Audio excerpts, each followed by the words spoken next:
This is All the Things with Michelle Wolf. All right, so welcome to All the Things. I'm Michelle Wolf, and today I am joined by a very special guest, somebody who really means a lot to me. She's helped me on my journey. She's been my counselor, my mentor, my coach, my friend, and she contributed to this book, and I'm very grateful to introduce Tamara Driskell, who wrote the foreword for the book Mixtape Memories, which you can find on Amazon. So Tams, welcome. Thank you for being here. Thank you for doing this with me. All of Thank you this. so much. Yes, always an honor to stand beside you with you. Super excited. You have, I mean, just you, gosh, when I think about like where we started, you know, Mhm. and where we are now, I think that was like 2018. I Sounds think, about right. yeah. I've lost track of time these days, but No, yes, that sounds about right. in some ways it's gone by so fast, and then sometimes I'm like, wow. Um, but like from that place to like getting to this place now, when I thought about who would I want to write my forward, I didn't even really have to think about it. You were the first person that came to mind. And I was Aw, so honored that you were like willing to do this. So thank you. It means a lot. truly, it means a lot to me too. So, Yeah, it means a lot to like have been witnessed on my journey, for these past Mhm. so many years, and my evolution in relationships and things that I've gone through, and you know Mhm. all the things that I wrote about. We all And need that sacred witness. yes, and I want to say I was thinking today as I was meditating, how perfect that was actually for this call, because when you talk about in the forward, and the impact of and the relationship of music to healing and to emotion and to mood and to memory and all those things. As I was like having a hard day this morning, I put on my headphones. I found like a YouTube channel that did like Mhm. EMDR music. And I mean, within 10 minutes, I was already out of it. Like I was already Nice. into another state, and Mhm. I smiled thinking about that earlier because I was like, oh, we're going to talk about this later. Absolutely. The universe was like, here you go, girl. Let's just have a practice run through. Yeah. But that's exactly it. Like it can be something as simple as, putting on some binaural beats, but it doesn't have to be. It could be meditation music or spa music or ocean sounds, you know? The All the things. sound and music really impacts us. Yeah, I think about how much harder it was back in the day, right? Because obviously I'm a Gen X kiddo. And if we wanted music, we had to either find a radio or break out the Walkman or Discman. And that just was not nearly as accessible as it is now. So it's kind of cool to have tech with us at all times, just be able to pop in an AirPod and go for it. It really it's such a great tool and resource. Yeah. Hmm. I mean, I definitely remember back in the day, like playing my mom's records, and Hmm. You I couldn't had my just own get. little record player. Mhm.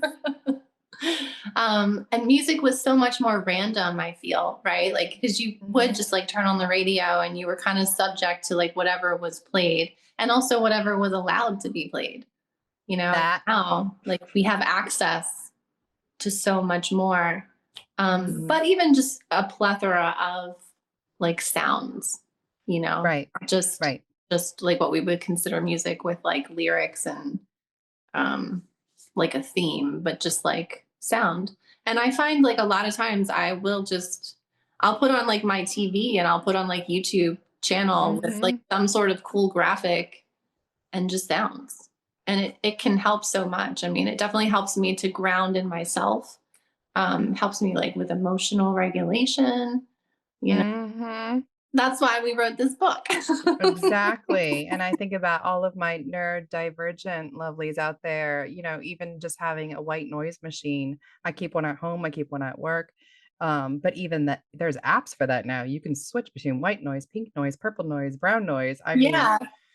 there's amazing things. I also have a app called Trinfinity 8, and it was done by a researcher about, who looked into like quantum physics and the effect of certain sounds on our brain. So similar to binaural beats, but it connects with the crystals in your phone. So you have to have your thumb on it. It's like this whole awesome thing. So even on a day like what you described this morning, being able to sit in my office for just a couple minutes and loop one of those is so helpful.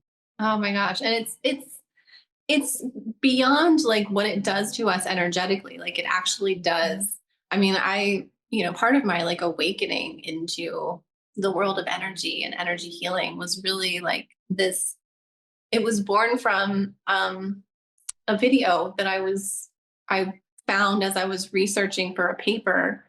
I think I was researching like alternative and complementary um, healing modalities for PTSD. Like, of course, I was Mhm.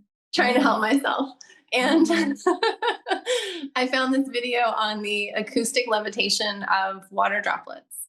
Yes. It just like, it just, it lit everything up for me. I was like, yes, everything is energy, everything is frequency, So like when we Mhm. use what's around us, that's why sitting outside is so like being out in nature is so healing because you get the sounds of the wind or the trees or the birds or wherever you are. You can have the ocean, Crickets. which I do I'm have the so ocean. jealous. Yes. Yeah. Someday you'll be able to move back down here. Yes. It's on my Mhm. list. Mhm. Not gonna lie, I live in paradise. It's true. You do. I live vicariously. Fair enough. Everyone should. I'm very biased about it. Yes. So, do you want to introduce yourself and just talk a little bit about your expertise and what, when you were writing your forward, like what kind of came up for you? Sure. So I'm a licensed psychotherapist and empowerment coach, and I really have a super special love for all things transpersonal and existential for sure. Like that's my big main bent. I really enjoy helping people break free from the conditioning that we all got, really figuring out who the hell we are so that way we can go on and live this one wild and precious life on our own terms, whatever that looks like, because we're all so different. And it's so fun to be able to tap into someone's psyche and be like, oh, I can see the bullshit that you're still circulating with. Let's undo that. And music is certainly a powerful and free or nearly free resource. It's something that I remember learning about many moons ago in grad school when it came to cognitive neuroscience and talking about how our ancient ancestors used sound, even in caves to tap into like a trance-like state or to tap into a flow state. So I mean, shit, even if you're just screaming into the void, there is something about using sound as a way of healing. And then certainly since then, as a counselor and coach, I ask all of my clients about it. I really do, because why wouldn't we take a look at all of our levels of being? And when you have someone that is stuck in chronic distress, whether it's anxiety or depression, we need to sometimes take a bottom up approach. And not to sound like a prude, because Lord knows I'm the furthest thing from it, but sometimes, our trauma brain wants to marinate in the bullshit because it feels good to be seen. And so when we're depressed, listening to sad music, for example, can be an okay start to release some of the emotions. But I always encourage people to have multiple playlists. Like, don't stay there because Yeah. it's next to impossible for our brain to create neurochemicals, neuropeptides, and hormones that are not consistent with the soundtrack we got going on. Yes. Oh my gosh. When I did my interview with my she's a sound teacher and mentor. Her name is Lana Ryder. Um I kept like harping on that because I've been that. Like I've been in that place where it Mhm. felt really good to like listen to the same song on repeat and it like evokes the emotions that I needed to feel or whatever. But you do get to a point where like okay, I've allowed myself to feel this. I love that you use the word release because that's what I was Mhm. thinking. Like it does allow you to release it, but then go ahead and release it. Like you don't have to Yeah, queen, put hold it on and down. marinate in that same energy. Like that's why the song Happy, I've included that as one of the songs in my, I had a couple chapters in there. And most of them were like, the one crawling was all about my journey with PTSD and so that felt really heavy. And then there were a couple about heartbreak. And I was like, I need to mix it up here. Mhm. First of all, I don't want to write about all the same thing, but you know, okay, I've covered these areas and that like felt really cathartic, but like what can I offer? And it's that find some songs that just make you feel good. That no matter Mhm. what you're going through, and that song by Pharrell is one of those for me. Like whenever it comes on, and it's not, I don't normally have to seek it out or like put it on. It'll just be like when I'm driving. And Mhm. it's like always when I need it. So I just Mhm. let it be that. And I'm like, yes. Um, and it lifts me up like immediately. It just changes my mood. And I love that about music. It's why it's like a universal language. Very much so. I mean, we've done research and I'm a huge proponent of it, of even listening to music in a language you don't even understand. You don't have to. That's the cool thing. You can catch the vibe without even knowing. Yeah. So my Spotify has like French jazz and it has Arabic coffee. And I'm just here for flip through the stations and see how you feel, you know?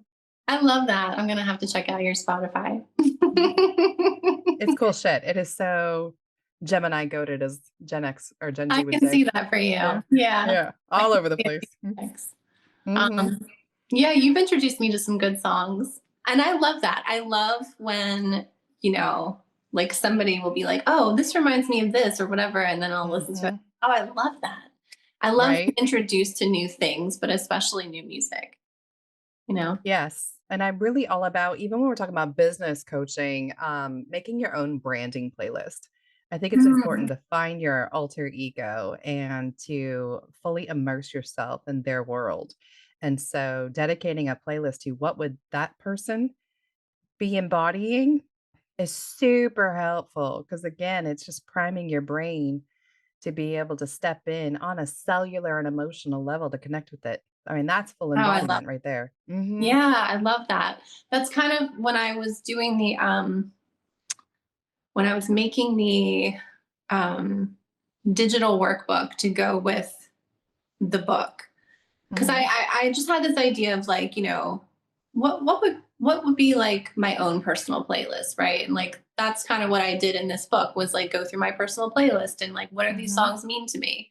But then I thought like if somebody else is reading this book, it's one thing to just read the stories and connect with them. But it's like, okay, now how would you apply this in your own life? Like if you wanted to just expand on where you're at or things that you might be working through. Like we all have stuff. So Mhm. I invited like people to kind of like pick, 5 songs or something that have stuck with them through their life, but were meaningful. And just Mhm. kind of investigate that a little bit because it can be so telling, the Very, songs that like very true. stick with you through your whole life.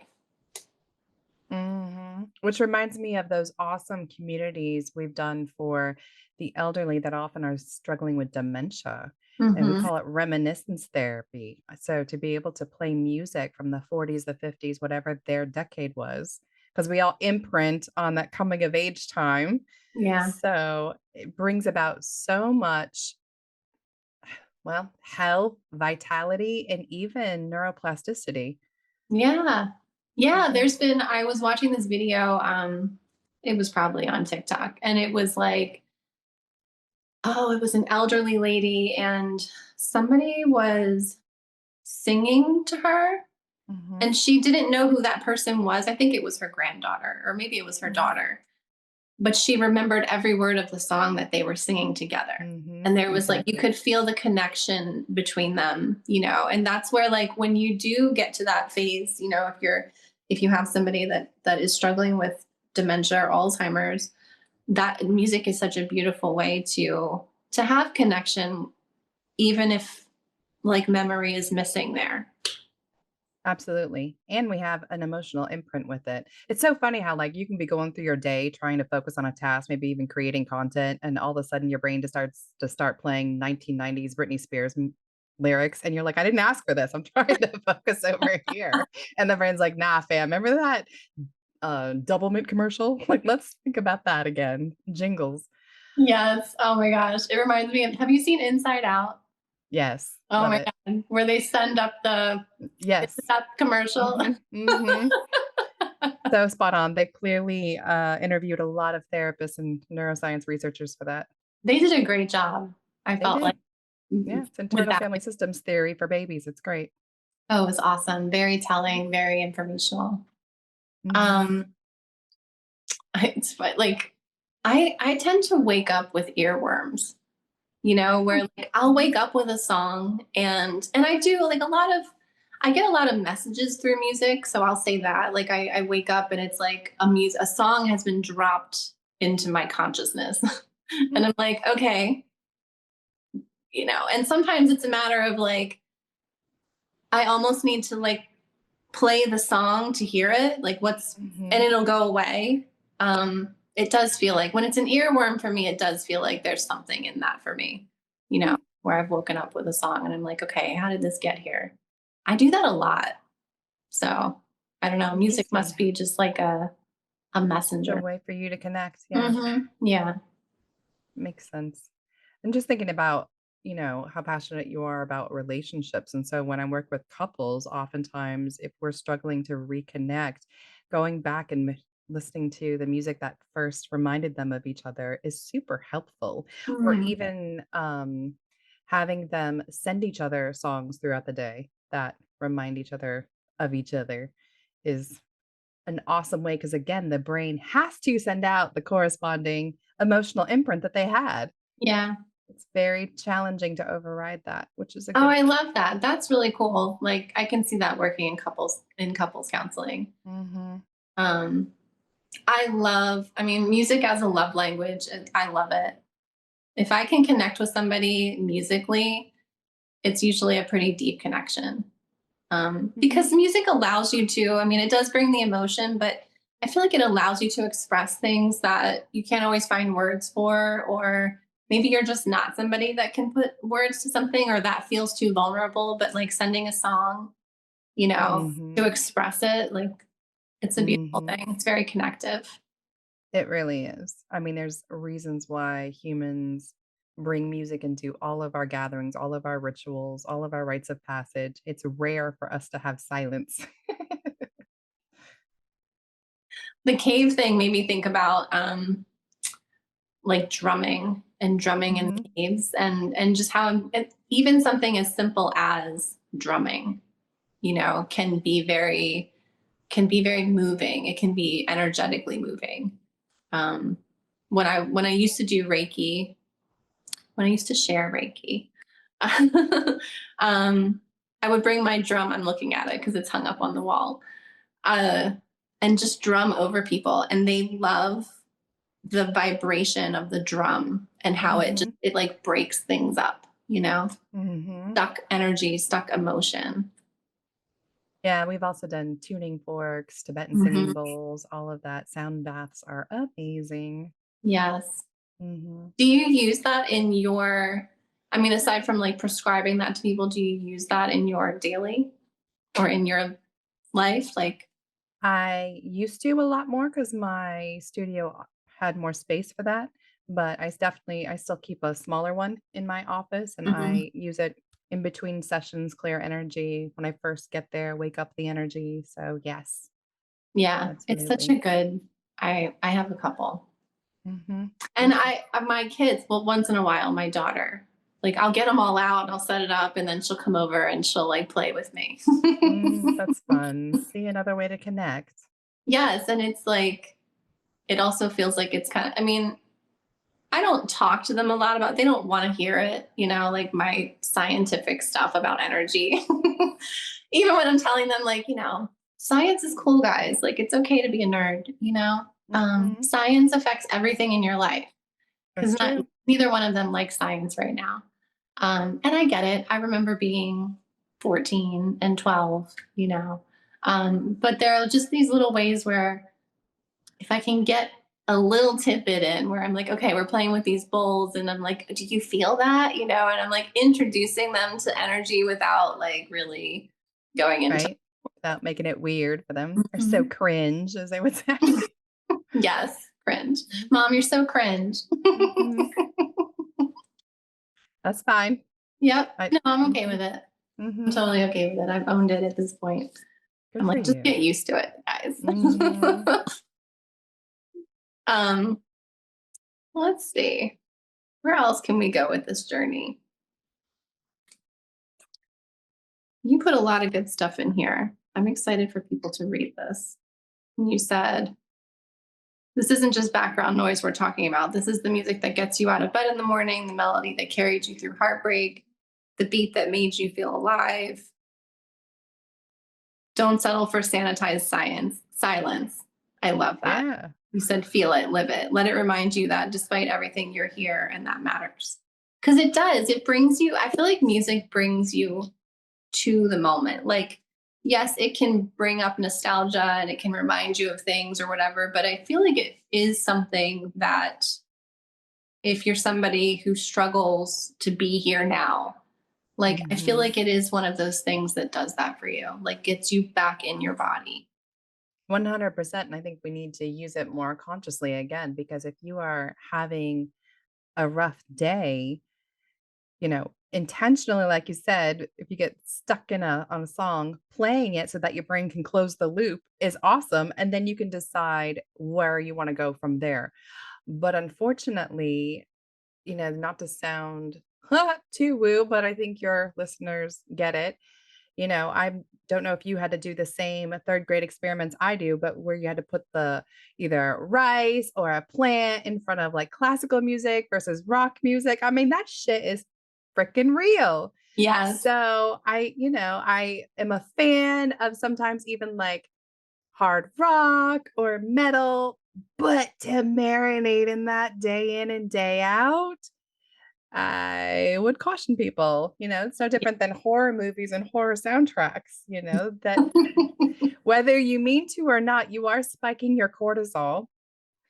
Even scrolling through TikTok, the second the soundtrack changes, our body is responding to that video by video by video. So you are hacking your nervous system either in a good way or in a not so great way. So just having people be more conscious of how they are feeling Mhm. through the music or just the background vibe is so important. Yes. Yes. There's two things that you said there. The one about scrolling through TikTok and like hearing different sounds. Like that's why it's so important to cultivate your feed and to be mindful of what you are feeding yourself. You know, so Yes. if it's like a lot of, it's not even just about doom and gloom content, but it can be doom and gloom music. Mhm. Like that heavy beat, like in the background, and it's intense, and that's what you're getting. Like that's what you're feeding yourself. And it's so important to be mindful of that because that plays on us, and it's an immediate thing that's happening. Like we don't even, Subconsciously. yeah. Yes. um and what was the other point? Hmm. I don't know, but on that point, I will also add that personally, even being an Enneagram type 7, I'm so sick of this rhetoric around toxic positivity and bypassing. So I'm not here to preach to people that you can't feel your feels, or if you're mad, listen to something like that. Cause Lord knows there's still a day for me to be like Limp Biscuits. It's all about the he said, she said bullshit. Like I'm by nature an aggressive personality. Okay. But if it doesn't feel empowering, then what are we doing? Because I need to be able to tap into that part of myself that's going to be able to get through the day. And so the reason it's not bypassing is because we can give voice to those feelings through music or even just talking, processing with a friend without saying stuck in it. Yeah. And so positivity and masculinity, but that's a separate podcast, is not inherently toxic. And I'm so sick of that pairing. It just can't be. Now, you can add some toxic behaviors by nature. Yeah. But masculinity is not toxic, boo. And positivity can never be toxic. You adding in placating or bypassing or any of those other things, I just want to put that out there. I'm not advocating for being like gaslighting yourself into acting like everything is fine, but I am advocating for you paying attention to, is this serving me or is it not? Because I truly believe any act can either be an act of affirmation towards yourself or an act of aggression against yourself. Same behavior, whether it's eating Oreos, getting that dick appointment, or listening to music. You need to check in with yourself. That's the thing. I mean, it's like we need to be like mindful and aware of ourselves and like Mhm, what we're doing. Like we do so much, I feel like unconsciously. And, mhm. you know, I'm not saying that we need to go to the opposite end of like I know what it's like to have a hyper awareness too. So there, Sure. but it's really allowing yourself. I kind of look at myself as like I'm my own personal case study. So Mhm, when I am experiencing something, I'm like, okay, well, and it'll be anything. It'll be like, why am I, like you said, okay, well, I'm like, lately I've been craving, um, like caramel popcorn. I don't even mm. know why. So yummy. Now I'm gonna have that craving. I'm here for it. Sorry. Yes. Um, and it's like, but even something like that, like when I'm eating that and I can tell that I'm like binge eating, I'm like, okay, what's happening here? Right. But so like with music, and this was what I was gonna say. Um, like when you were talking about heavy metal, like there's Mhm. a place for that. And There it's is. important. Like when I went to an Incubus concert and at one point they like turned the bass way up. And so we're in an enclosed space.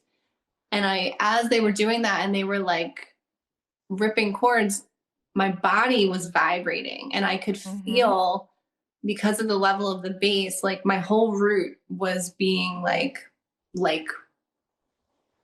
it felt like stuff was being vibrated off of me, like Mhm. that didn't belong, or it was just, I don't know, like negativity, like it was breaking all that off, is what it felt like. And I was like, yeah, there's totally a place for this, but you can't stay there. Like you couldn't do the whole concert in Yeah, that vibe. Like it's that not would be too sustainable. much. And it's Mhm. also just not necessary. So it is like, if you find yourself, let me come back. If you find yourself stewing in it for a while, or that's all you ever listen to. I mean, just like with anything, we need balance. 100%. I also love that music gives a place for resistance, for art, to be able to speak things like you were saying previously that we might not be able to do with other mediums. Mm-hmm. And so I think there's absolutely a place, especially in today's socio-political climate, for angry music, grieving music, music that absolutely shakes shit up. But you do need to have that adaptivity and flow space for the other side. Can't What stay do you there. think about? I've been finding like as I'm a parent now, Mhm. and I think about music I listened to when I was 12. I mean, I listened to some like really. I mean, I listened to like R&B, a lot of like really sexualized stuff, like stuff that really Mhm. introduced me to that world at a very young age. And then I think about now, like as a parent with my kids in the car and things that we'll listen to, and I'm like, I'm much more mindful of the lyrics than I was ever before. Mm. I think that's a natural I don't wanna say self-conscious, but there is a spectatoring that happens once you're on the other side of that. Hmm. I was raised with Jesus and Disney, so I had to sneak that shit, but that almost, like, further ingrained it, you know what I mean? To be able to be at our friend's house and, "Oh my god, listening to secular music." Yeah. Um, but on one hand, just sociologically speaking, humans are always going to be drawn to that. I mean, at that age especially, you're starting to get those hormone washings, so we're just ooh, all the things, the curiosity spikes. Of course, we're going to be drawn to it. I think it's way more important, though, to be having added conversations about it. So I think for some of us, in my case, I went the exact opposite direction and I had what I called like a female empowerment playlist that I would play for my 2 daughters who are now 22 and 19 every day. And we're talking like elementary, middle school. And there was shit on there that other people were like, I cannot believe you're letting your daughters listen to that. Like Lily Allen's Fuck You Very Much, or It's Hard Out Here for a Bitch. I wanted them to be able to identify with not being pushed over, back to that like I like that. resistance. I wanted them to feel strong going to school where they were going to have to face other stuff. Now, I know a lot of people aren't going to agree with that decision, but that's okay. My kids joke about it now. They're like, I cannot, they're like, oh my God, this is, my daughter has a playlist called Music from My Childhood Car Seat, which cracks me up. So, I mean, that's how much we imprint on it. But I think the secondary conversations about it were way more important Yeah. than the actual lyrics themselves, because even if it's not around you, they're going to be exposed to it. Yeah, for me, none of those conversations were happening. And also, Me either. music like that for me, I remember I said this in one of my earlier interviews. Madonna was really impactful in my life growing up. Like, Same. super impactful. I mean, I remember being 5 years old, climbing on the counter in the 4 years old, because I remember what house we lived in, climbing on the counter of the bathroom, getting my mom's eyeliner and drawing that mole on my face because I wanted to look like Madonna and be Madonna. Like, she was my idol. And like, so there was a rebelliousness to that, right? Like, I remember around that time there was some sort of an award show where I think like she did the whole wore the gown and she was like humping the stage and people were, yeah, I remember the adults, she was Jezebel in our household. Yes. I'm sure. I remember the adults around me talking about her and like all their judgments about that. And I remember thinking like, and I was very young, like how cool she was for doing whatever she wanted and like pushing the envelope. Like, I really liked that about her. It's come full circle with the whole taking her Just Like a Prayer, which is my favorite Madonna song, and then playing it in churches, which cracks me the hell up, because Yeah. when I grew up, she was on our DVD called Satanism Unmasked. My parents fell into the satanic panic of the 80s and 90s, unfortunately.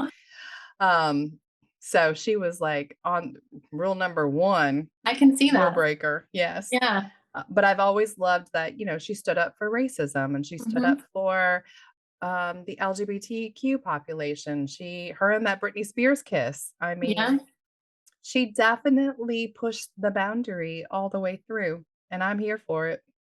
Same. I mean, I can't say that I appreciate like having that influence of a strong female character and somebody who wasn't going to be, I mean, I like loved her. Like, I watched her interviews. I had movies that she did, and like I think I even had like a video of like a concert of hers or whatever. I loved her. So I couldn't like consume enough about her in those like younger years when I was like, who is this person? And she's so impactful. Like, why? She's so magnetic. And it's interesting because now I look at her and I'm not going to talk shit about Madonna because I think she's amazing. But I don't resonate with her as much anymore in the journey that she, like where she's at in her journey and where I am, you know? But I look at other artists, like I look at Lady Gaga, I look like Taylor Swift, and I look at them as very empowering and creative and, sort of magical in like what their storytelling. And yeah. As a therapist, I can't help but be intrigued by any time someone says that they are fascinated with someone, because I think that tells us a lot about, universal archetypes and what that person is going through. So it would make sense that at that time in your life, she was what your psyche was drawn to. And now that you have overcome some shit, she's no longer quite resonating on that same level, that you've moved on to others. Yeah, definitely. I've really been appreciating. I was never a Swiftie. Like, I was not. And then the last couple of years, her music has really like it's just hit me really deeply. And it's not even just her music; it's her vulnerability in her storytelling, in her sharing of her truth of her life. Like I find that I know some people look at that and think, oh, she's just looking for attention and she's using these relationships to, you know, share dirty laundry, whatever. It doesn't feel that way to me. It feels like that's her way of processing. And I'm not surprised that I resonate with her because that's how I I process. was just going to say that. I And was so I just going to looked say at that. her as like, she is kind of a hero in that way for me because I'm like, yes. And but I do understand why people judge her the way they do for her sharing. I understand why people might judge me the way they will for mine. But it is how I process. Yes, you are a verbal processor. And again, as a therapist, I love, especially when I know someone's enneagram, that's my favorite typology. But yeah, you could look at their astrological natal chart and see the same thing, or just even just getting to know someone if you're like totally anti typology. But I think you're crazy if you are. But if you are, knowing you the way that I've gotten to know you and knowing how much relationships are primary importance for you and being able to share authentically the good, the bad, the ugly, the weird in real time is so, again, on brand for you. It makes sense. Now, if people are projecting onto that, girl, screw them. I mean, same thing with Swiftie. Like I being totally aggressive, cannot stand Taylor Swift, but like musically wise and personality wise, but I love the female empowerment side of her. I love especially the business aspect of her. And I am so pulling for her and Travis to work out after all of these chronic breakup songs, breakup, breakup, breakup, breakup, breakup. I would love for her to have her forever love. She deserves it just like everyone else. And I love that she owns her shit publicly regardless of the haters. I mean, she's laughing all the way to the bank. And as a fellow female entrepreneur, I'm like, girl, get your bag. Yes. And your man and everything else. Live your life the way that you want to. And so I can see for heart centered folks that I think she's a beautiful archetype for that. I love that you're like, I don't love her music, but that you support her, in her life and her aspects and all the things that she's doing. She's definitely a great example of a smart businesswoman, but also like, Yes. her authenticity, I feel. Hmm. And that's why, like, what do they say? Like, I used to think, what was it that like love is the highest like frequency, but like Vibration. Hmm. authenticity is. Authenticity is, yes. When you are your authentic self, you just radiate. Like you I just preach that all are. the time. I'll Hmm. never forget when I went to see Lady Gaga in concert. I mean, that's why, listening to music on the radio or whatever, however you listen to it is one thing, but it is different when you see someone perform it live. Yes. Energy. And I just remember really feeling like, I mean, I was like away from the stage, I wasn't like right up there. I could feel her energy from the back, like she just exudes this, like she just owned it, I loved that. And I love Again, that you love could. her vibe. Hmm.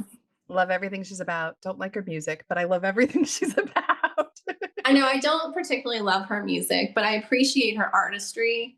And Yes. I love that we can do that we can say, I don't really Yes. love her music style or whatever. Some songs are all right. I loved seeing her in concert. I ended up going with a friend and we just kind of like, that was what we did. But it was like, it was really cool to feel that. Like, I was like, this is what it is to own the stage. Yes. It's your presence. It's just her presence. Like you could feel it. And not only could I feel it, but I was affected by it. Like I felt empowered, you know? Mhm. It's funny. I actually like both Gaga and Swift's old stuff. And I don't know what that says about me, but their newer stuff, I'm like, meh. I don't know. But again, the artistry, the truth telling, the empowerment, the business side of it, the resistance of it. I mean, both of them are gay icons. Both of them have refused to sell out on their core values. And that I get down with, especially as And an aggressive personality. I'm like, yes. the whole story of Taylor Swift and how she had to, I mean, essentially remake her records because she didn't own the rights to them anymore, and that whole drama. Like, Mhm. I think people don't really understand like the importance of that and what that really means. Like, if you have, all these catalogs of work, and then suddenly for whatever reasons have happened, like you no longer have access to it. It's not yours anymore, but you created it. Like I Which is can't even imagine. bullshit. I Mhm. can't even imagine what that must have felt like for her. And I was so happy to see that she was able to get all of that back. But even before that, that she did that by recreating Yeah, all Taylor's of that. version. I love that and made I it love that obsolete. too. It I did. when that happened, I was like, from like a business perspective, but also just from a human perspective, I was like, good for you, you know? Absolutely. You don't get to take my soul. I mean, it also reminds me of Tina Turner Yeah. and everything she had to go through. And she walked away and she said, I want my name. And they were like, okay. Haha. Jokes on them. I love that. She took it all back. Gosh, he was amazing. Hmm. When she passed, I was affected. There was something about her. Like she just had a light. She just had, again, like a presence. Hmm. And it really comes through. I feel like she was such an authentic person. I loved her meditation albums towards the end. Hmm. She got very Buddhist and Yeah. her chanting albums are impeccable. Love them. You know what? I'm glad you mentioned that. I'm going to have to add that to my playlist. Yeah, Mhm. You should. They're so good. So good.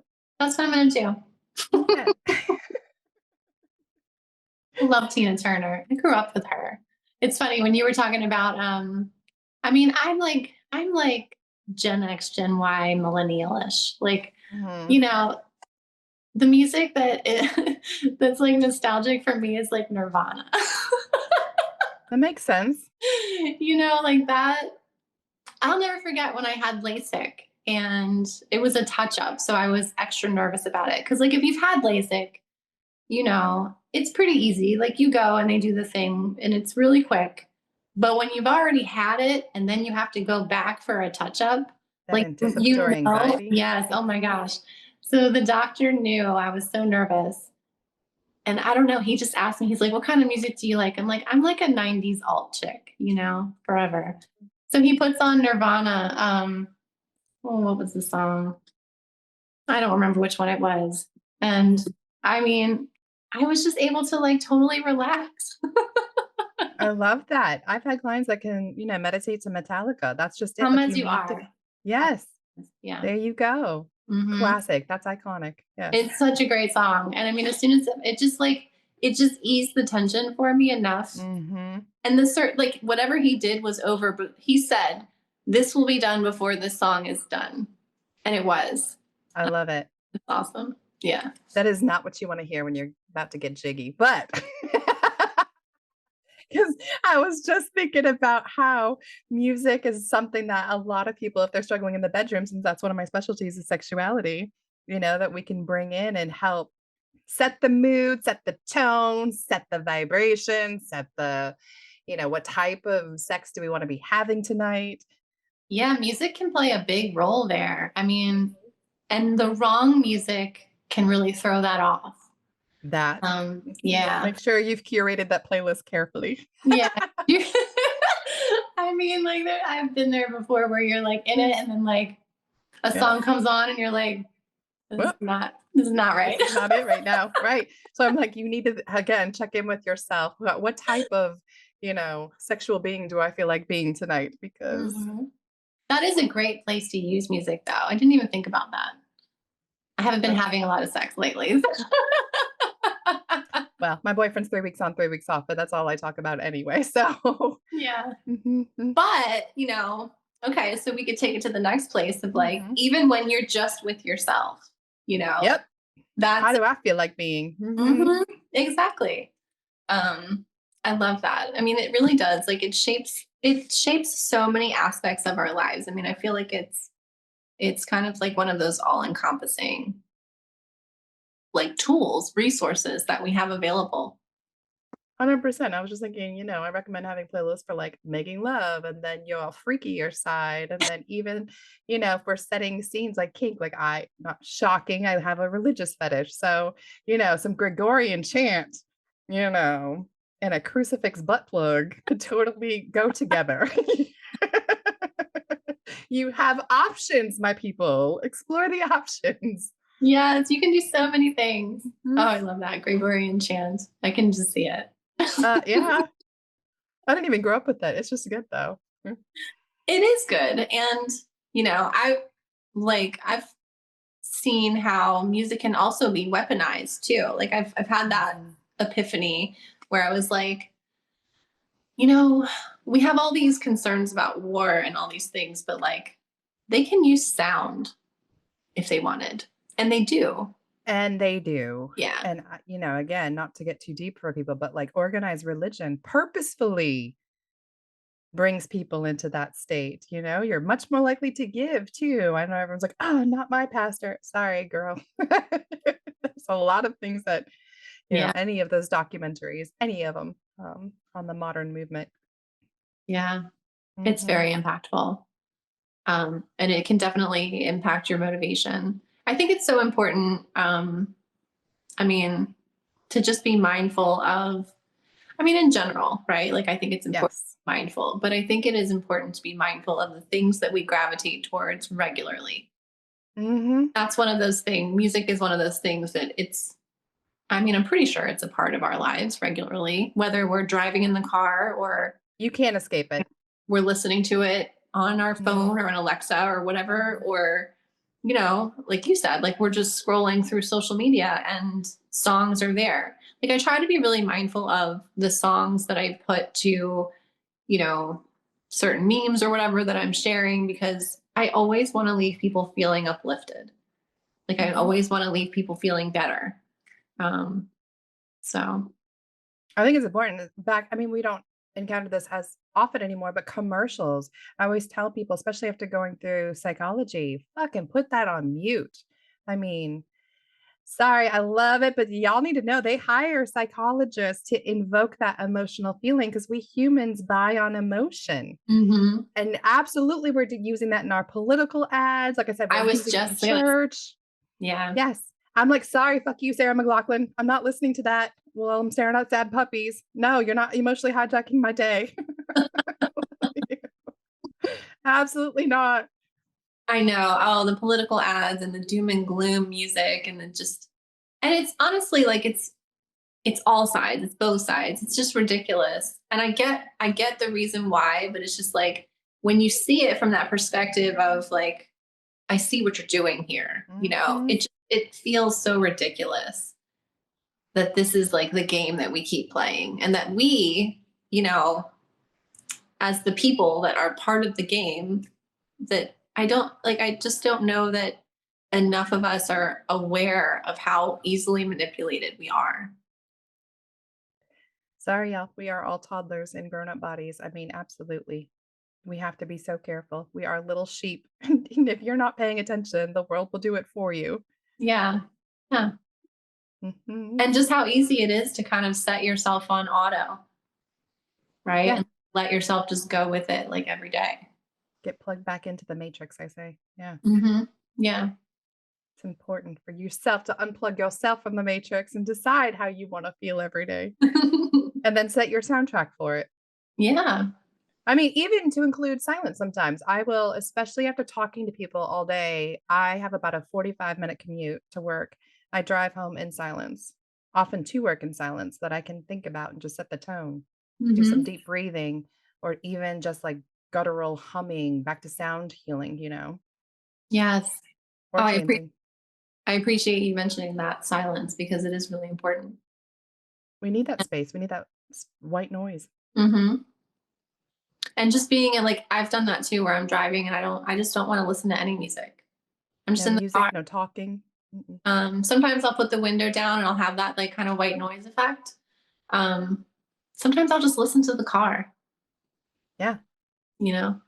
Mhm. Sometimes I don't want to listen to the car because I don't want to hear whatever noises are happening. So there's that, but at least you're mindful of it. I'm like, what's that? I don't like that. Mhm. Mhm. It sounds expensive. I say that to my alter ego sometimes. Hush, sis, Well, hush. Mm. is there any lasting comments that we want to leave people with? Hmm. I love what you said about the soundtrack of your life. And And That's where I was you gonna mentioned go. that in the forward too, which Mhm, is like, what is the soundtrack of your life? And not mhm. only like what is it, but like what is it going to be? That you can create it and you can change it, and that it's malleable. Well said, sis. And not to sound too morbid, but I have often talked about, even with my children, about what types of songs I would want played at my funeral. I think it's helpful because it does, again, I believe your life has a soundtrack. So it's helpful feedback for your own mind, but also to listen to your loved ones. What do they associate with you? Yeah. Like, what soundtrack would other people say you sound like to them? What would they That put on that? I Mhm. like that. Yeah, you should Yeah, ask your kids. I know. They You need to might be a little insulted, but more roll with it. they need a little more musical experience, but Carly has been introducing me to some really cool music Yeah, like even from their stuff, though, even if we yeah, don't know it, I'm like, "All right, play it for me." yeah, like she'll put some Mhm. stuff on and I'm like, I really like this. I'm like, let's add that to my playlist. There you go.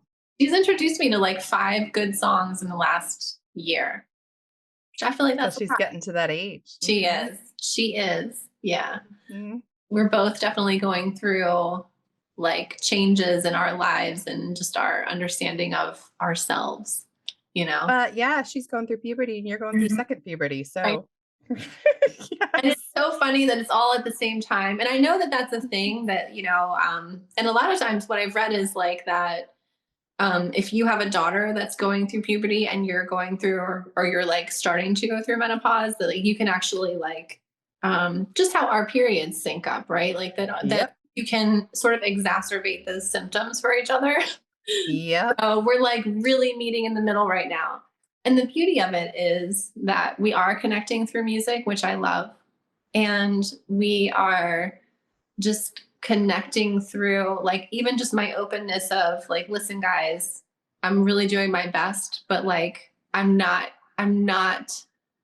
feeling like myself all the time, and I'm not always like emotionally regulating the way that I would want to. And I really need you to be patient with me for a little while. Like just keeping it real. Like sometimes I'm emotional and I don't really know why. Sometimes. What a beautiful blessing, though, to mirror that for them, to give them, because then it gives them Yeah. the opportunity to do the same, and I don't care how old you are, that is the first thing I tell everyone, like, just fucking own your shit and give people those disclaimers, because you're gonna be so much more respected because now you take the pressure off of your loved ones, because it's not their job.